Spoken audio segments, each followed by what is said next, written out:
Jarasandha Vadham. One day, Krishna was sitting in his famous assembly hall, Sudharama. A Brahmin messenger came and said that he had been sent by over 20,000 kings who had been made prisoners by Jarasandha. They therefore requested Krishna to come and release them.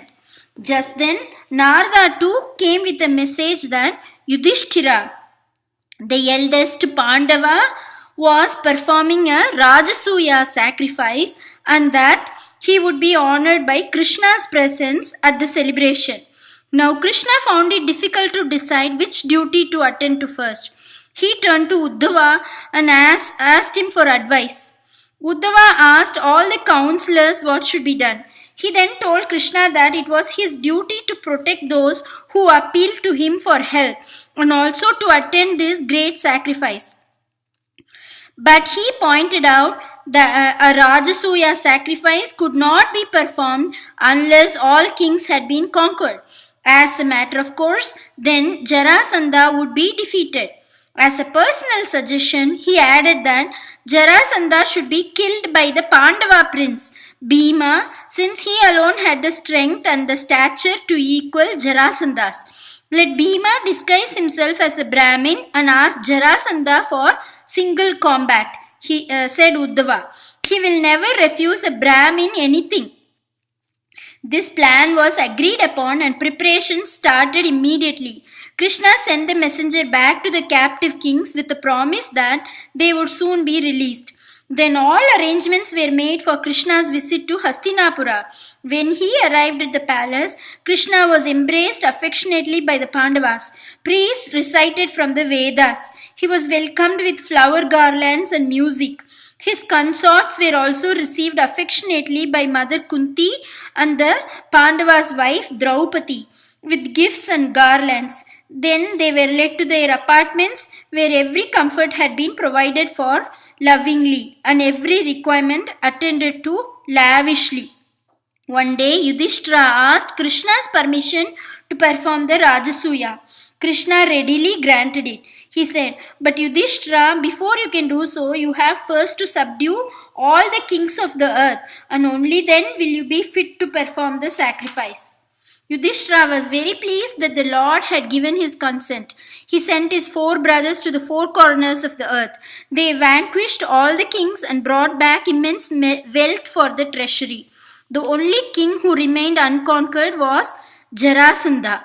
Yudhishthira was very unhappy at this, but Krishna told him of Uddhava's plan, and Yudhishthira decided that no time should be wasted and that the plan should be put into action at once. And so it happened that 3 Brahmins, Bhima, Krishna and Arjuna, in disguise, set out for Girivraja, the capital of Jarasandha's kingdom.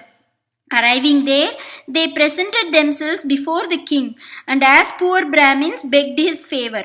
Jarasandha was not only a brave warrior, but also a clever and shrewd man. He noticed that their hands bore arrow marks, their bearing was regal, and their voices were confident.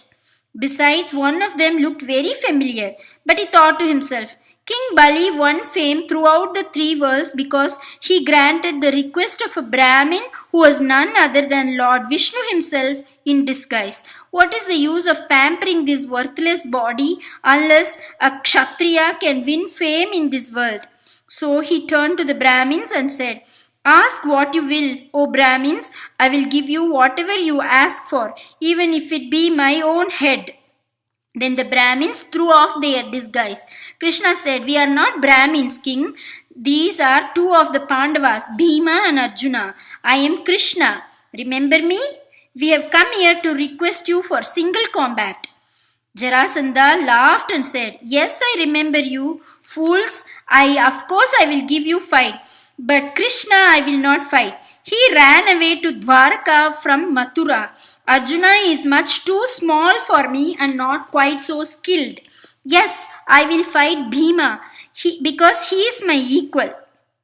He threw a club at Bhima and grabbed one himself. They were indeed equals in fight.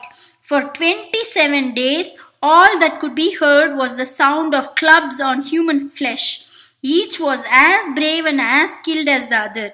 On the 28th day, Bhima went to Krishna in a dejected mood. He confessed that he did not know how to defeat Jarasandha. Krishna said, Jarasandha was born in two parts. Jara, his Rakshasi mother, joined him together by her magic. Bhima understood.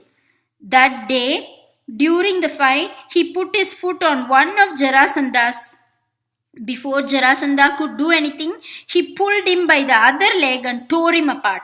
Bhima had won the fight.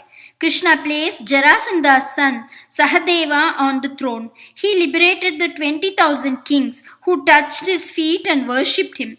Krishna said, riches and power make a man proud. Know that the body is mortal and someday has to die. Therefore, do not attach too much importance to it. Keep your minds fixed on me and rule your kingdoms in peace and happiness.